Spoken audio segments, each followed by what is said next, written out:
So PCOS কি, PCOS কেন হয়, এটা নির্মূল করা যায় কিভাবে, আদৌ নির্মূল করা যায় কিনা, সব নিয়ে একদম ডিটেলস আলোচনা করব। চলো ভিডিওটা স্টার্ট করা যাক। হ্যালো, আসসালামু আলাইকুম সবাইকে, ওয়েলকাম টু মাই চ্যানেল। সবাই কেমন আছো, কেমন যাচ্ছে তোমাদের দিনকাল বলো। আশা করছি যে যেখানে আছো ভালো আছো। অনেক দিন ধরে অনেকেই আমাকে রিকোয়েস্ট করছিল, আপু থাইরয়েড প্রবলেম নিয়ে আলোচনা করেছো, এবার একটু পিসিওএস বা পিসিওডি প্রবলেমটা নিয়ে একটু আলোচনা করো। সো আজকে আমরা পিসিওএস নিয়ে আলোচনা করব। পিসিওএস কি, পিসিওএস কেন হয়, এটা কিভাবে নির্মূল করা যায়, আদৌ নির্মূল করা যায় কিনা, ডিটেলস আমরা আলোচনা করব। সো ভিডিও শুরু করার আগে বলে দিই, যদি ভিডিওটা ভালো লাগে এবং ইনফরমেটিভ মনে হয় তাহলে কিন্তু একটা লাইক কমেন্ট করে দিও। আর যদি মনে হয় যে তুমি ভবিষ্যতেও আমার চ্যানেলের ভিডিও দেখতে চাও বা দেখতে আগ্রহী থাকো তাহলে কিন্তু সাবস্ক্রাইব করে পাশে থাকা বেল বাটনটা অন করে দিও। সো চলো ভিডিওটা স্টার্ট করা যাক। সো প্রথমে আসি, পিসিওএস কি।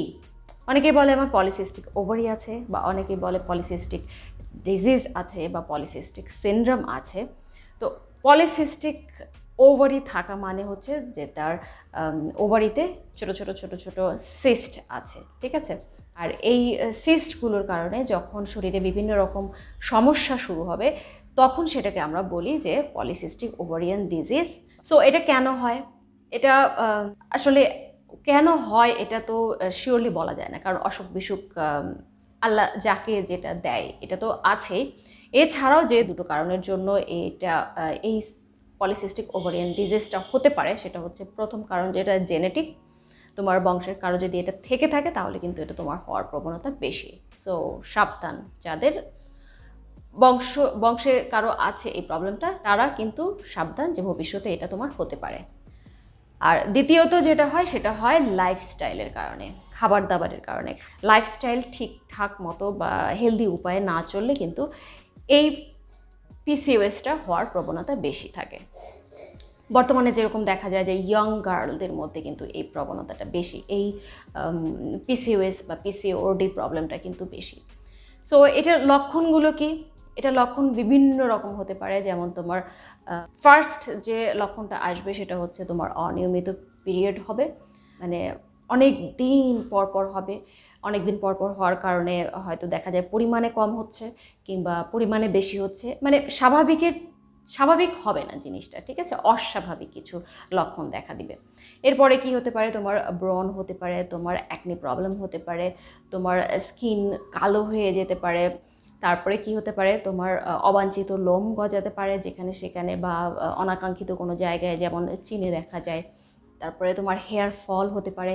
আবার অনেকেই হয় কি ওয়েট গেইন করতে থাকে, কারণ যেহেতু একটা হরমোনাল ইমব্যালেন্সের একটা ব্যাপার থাকে, সো মেটাবলিজম সিস্টেমটা স্লো হয়ে যায়, এবং মেটাবলিজম সিস্টেমটা স্লো হয়ে যাওয়ার জন্যই খাবার দাবার সম্পূর্ণভাবে ডাইজেস্ট হতে পারে না, এবং তাতে তার দিনে দিনে ওয়েটটা গেইন হতে থাকে। কারণ এটা স্পেশালি হয় যে তোমার মেল হরমোন যেটা আছে অ্যান্ড্রোজেন হরমোনটা ফিমেল বডিতে প্রডিউস হলে, সেটা ফিমেল বডিতে যদি বেশি পরিমাণে প্রডিউস হয় তাহলে কিন্তু এই প্রবলেমগুলো হয়। সো আমরা দেখতে পাচ্ছি যে এটা একটা হরমোনাল ইমব্যালেন্স জনিত প্রবলেম, ঠিক আছে। আর হরমোনাল ইমব্যালেন্স জনিত প্রবলেম যেগুলো হয়, যেমন পিসিওএস পিসিওডির মতোই কিন্তু তোমার একটা প্রবলেম হচ্ছে থাইরয়েড জনিত প্রবলেম। তো এই হরমোনাল ইমব্যালেন্স জনিত যে প্রবলেমগুলো আছে সেগুলোকে আমরা কীভাবে কিওর করতে পারি, সেগুলোকে কিওর করার একটাই উপায় আছে তোমার হাতে, সেটা হচ্ছে যে এই হরমোনাল ইমব্যালেন্সটাকে তোমার ব্যালেন্স পর্যায়ে ফিরে আনতে হবে, ঠিক আছে। ব্যালেন্স পর্যায়ে ফিরে আনতে তোমার কি করতে হবে, তুমি প্রথমে মানে এই যে লক্ষণগুলোর কথা বললাম, এই লক্ষণগুলো যদি তোমার মধ্যে কিছুটা তুমি দেখতে পাও বা যদি ফিল করতে পাও যে কিছু একটা অস্বাভাবিক ঘটছে, তাহলে প্রথমে যে কাজটা হবে সেটা হচ্ছে তুমি ডক্টরের পরামর্শ নিবে। ডক্টর কি বলে, যদি তোমার এটার তো অনেক কয়টা স্টেপ আছে বা স্টেজ আছে, স্টেজ ABCD। তো স্টেজ এটা হচ্ছে একদম সিভিয়ার পর্যায়ের, তখন তোমার অপারেশনও করতে হতে পারে, বাট অপারেশন করলেও কিন্তু ভয় পাওয়ার কিছু নেই, কারণ এটা হচ্ছে একটা ডায়াবেটিস টাইপের অসুখ, ঠিক আছে। ডায়াবেটিস যেমন তোমার একবার হয়ে গেলে সেটা কিন্তু কিওর করা যায় না, সেটা তোমার নিয়ন্ত্রণে রাখতে হয়। সো এই হরমোনাল ইমব্যালেন্স জনিত এই অসুখগুলোও কিন্তু তোমার কন্ট্রোল করে রাখতে হবে, এবং কন্ট্রোল করা সম্পূর্ণ তোমার হাতে, ঠিক আছে? তুমি যখনই ডক্টরের কাছে যাবে, ডক্টর হয়তো বা এটার স্টেজ অনুযায়ী তোমাকে হয়তো কোনো ঔষধপত্র দিয়ে যা থাকে সেটা দিবেন, বাট তোমার দায়িত্ব হচ্ছে ওই ঔষধের উপর সম্পূর্ণ ডিপেন্ড করে না থাকা। প্রাইমারিলি হয়তো বা কিছু মেডিসিন লাগবে তোমার হরমোনাল ইমব্যালেন্সটা ফিরিয়ে আনতে, ব্যালেন্স পর্যায়ে আনতে, বাট তোমাকে সেটা লাইফস্টাইল চেঞ্জ, এক্সারসাইজ বা যেটাই হোক না কেন, এই কিছু পরিবর্তন এনে তোমার কিন্তু সম্পূর্ণভাবে তোমার এটা থেকে বের হওয়ার একটা রাস্তা আছে। এটাই হচ্ছে খুবই আনন্দের ব্যাপার যে তোমাকে সারা জীবন তোমাকে মেডিসিনের উপর বা ওষুধের উপর ডিপেন্ড করতে হবে না। এবং এইখানে যে ভুলটা সবাই করে, অনেকেই মনে করে আমার তো পিসিওএস আছে, আমার তো পিসিওডি আছে, আমার তো ওজন কমবে না, বাট অনেকেই কিন্তু দেখা যায় যে ওয়েটটা কন্ট্রোল করে পিসিওএসটাকে কন্ট্রোল করতে পেরেছে বা একদম নর্মাল স্বাভাবিক মানুষের পর্যায়ে নিয়ে চলে এসেছে। সো এরকম অহরহ প্রমাণ আছে যারা পিসিওএস বা পিসিওডি থেকে মুক্তি পেয়েছে। সো তুমিও চেষ্টা করলে অবশ্যই পারবে। বাট হয় কি, অনেকেই ভুল ধারণা যেটা নিয়ে থাকে, পিসিওএস বা পিসিওডি শুনলেই একটা আতঙ্কের মধ্যে থাকে এবং মনে করে যে আমার তো ওজন কমবে না। যে প্রবলেমটাই হোক, সব প্রবলেমেরই কিন্তু একটা সলিউশন আছে। এবার আসি যে এটা থেকে আমরা কিভাবে মুক্তি পেতে পারি। আদৌ কি মুক্তি পাওয়া যায়? এটা থেকে মুক্তি পাওয়ার উপায় হচ্ছে তোমার লাইফস্টাইলটা চেঞ্জ করতে হবে, খাবার দাবার চেঞ্জ করতে হবে, তোমার এক্সারসাইজ করতে হবে। খাবার দাবারে তুমি যে বিষয়গুলো মাথায় রাখবে সেটা হচ্ছে, আমি বলি কিছু কিছু খাবার আছে যেগুলো তোমাকে একটু মেনটেন করে চলতে হবে। যেমন ওজন কমানোর সময় আমরা যে খাবারগুলো অ্যাভয়েড করতে বলি, সেম খাবারগুলো হরমোনাল ইমব্যালেন্স জনিত যে কোনো সমস্যার ক্ষেত্রেই এই রুলসগুলো মেনটেন করতে হবে। সব রকমের প্রসেসড ফুড, সব রকমের ফ্রাইড ফুড, সব রকমের জাঙ্ক ফুড অ্যাভয়েড করতে হবে। এবং তার সাথে সাথে কী করতে হবে, এক্সারসাইজ, অ্যাক্টিভিটিস বাড়াতে হবে। অ্যাক্টিভিটিস বাড়ানোর কিন্তু কোনো বিকল্প নেই, কারণ এদের কি হয়, হরমোনাল ইমব্যালেন্স জনিত কারণে এদের কিন্তু মেটাবলিজম সিস্টেমটা স্লো থাকে। আর মেটাবলিজম সিস্টেমটা স্লো থেকে তোমার বাড়ানোর উপায়ই হচ্ছে তোমাকে এক্সারসাইজ করতে হবে। যে নর্মাল মানুষের যদি আমাদের 30 মিনিট এক্সারসাইজ করতে হয়, তাহলে তোমাদের করতে হবে 1 ঘন্টা, 50 মিনিট 1 ঘন্টা, কেউ কেউ আবার বলে যে 1.5 ঘন্টা। সো বুঝতেই পারছো যে তোমাদেরকে কতটা পরিমাণ অ্যাক্টিভিটিস বাড়াতে হবে। অ্যাক্টিভিটিস বাড়ানোর বিকল্প নেই।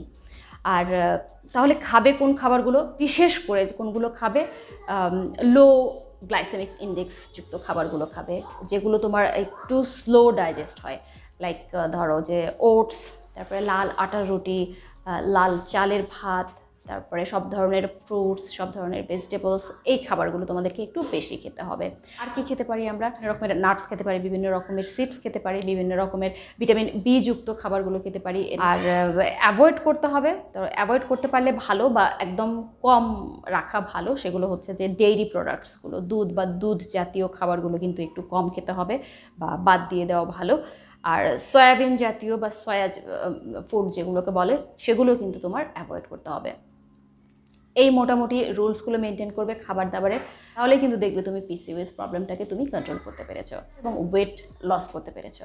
সো মেইন কথা কিন্তু এটাই যে কোনো হরমোনাল ইমব্যালেন্স জনিত প্রবলেমগুলোতে বা অসুখগুলোতে আমরা কি করব, জাস্ট আমাদের লাইফস্টাইল চেঞ্জ করে আমরা কিন্তু এগুলোকে কন্ট্রোল করতে পারি। লাইফস্টাইল চেঞ্জ বলতে দুটো কথাই আমাদের সামনে আসে, সেটা হচ্ছে ডায়েট এবং এক্সারসাইজ। কারণ পিসিওএস বা পিসিওডিকে বলাই হয় লাইফস্টাইল ডিসঅর্ডার। সো বুঝতেই পারছো, লাইফস্টাইল ডিসঅর্ডার নামকরণ শুনেই কিন্তু তোমরা বুঝতে পারছো যে এটা লাইফস্টাইল চেঞ্জের মাধ্যমে এটাকে সলভ করা যায়। যে খাবারগুলো তোমার শরীরের জন্য ভালো, তোমাকে বুঝতে হবে যে কোন খাবারগুলো তোমার শরীরের জন্য যায়, ভালো হবে, সেই খাবারগুলো বেছে বেছে তোমাকে চুজ করতে হবে। তোমার বডির জন্য যা করলে ভালো হবে তোমার সেটাই করতে হবে। মানে বডির জন্য কি ভালো হয় সেটা তোমার বুঝতে হবে। বডির জন্য তোমার এক্সারসাইজ ভালো হয়, তোমার এক্সারসাইজ করতে হবে। বডির জন্য তোমার জাঙ্ক ফুডগুলো অ্যাভয়েড করা ভালো হয়, তোমাকে সেগুলো অ্যাভয়েড করতে হবে। এবং মনে রাখতে হবে যে কোনো কিছু কিন্তু রাতারাতি সম্ভব হয় না। তুমি রাতের মধ্যে একটা রেজাল্ট চাইবে বা এই পিসিওএস থেকে মুক্তি চাইবে, তা কিন্তু হবে না।